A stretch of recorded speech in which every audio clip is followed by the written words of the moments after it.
Today, we're exploring the journey of David Camm, the former Indiana state trooper whose life was upended in 2000 following the tragic murders of his wife and two children.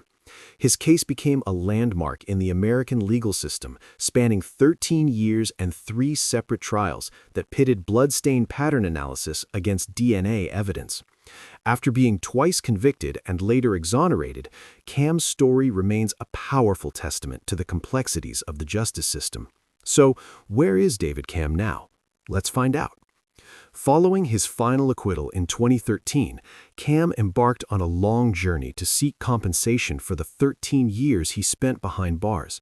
His legal team successfully argued that investigators had ignored evidence, specifically DNA belonging to a convicted felon found at the scene, to focus on Camm.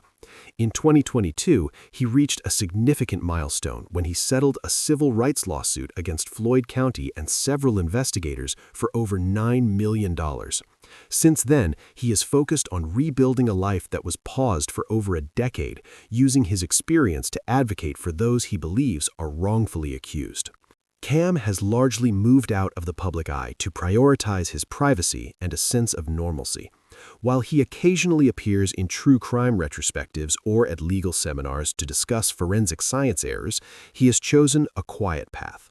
In early 2025, his case saw a resurgence in interest following a comprehensive digital documentary that re-examined the flawed blood spatter testimony that nearly led to his permanent incarceration. Where is David Camm now? As of now, David Camm is living as a private citizen in the Midwest. He has spent the last several years focusing on his family and his passion for the outdoors. While he does not maintain a high-profile social media presence, he has been known to work with organizations like the Innocence Project to share his story and highlight the dangers of junk science in the courtroom. Professionally, Camm has not returned to law enforcement. Instead, he has utilized his settlement to secure his future and support his extended family, who stood by him throughout his 3 trials. In late 2025, he was reportedly working on a memoir aimed at providing a definitive account of his experience, though he has not yet announced a formal publication date.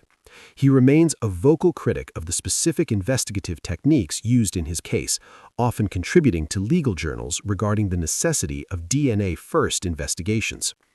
David Camm has transformed from a disgraced suspect into a symbol of legal vindication. While he can never recover the years lost or the family he mourns, he continues to lead with resilience, prioritizing his peace and his advocacy for a fairer justice system above all else. Thanks for watching the video. If you want more episodes on your favorite figures and their journeys, don't forget to like, comment, and subscribe.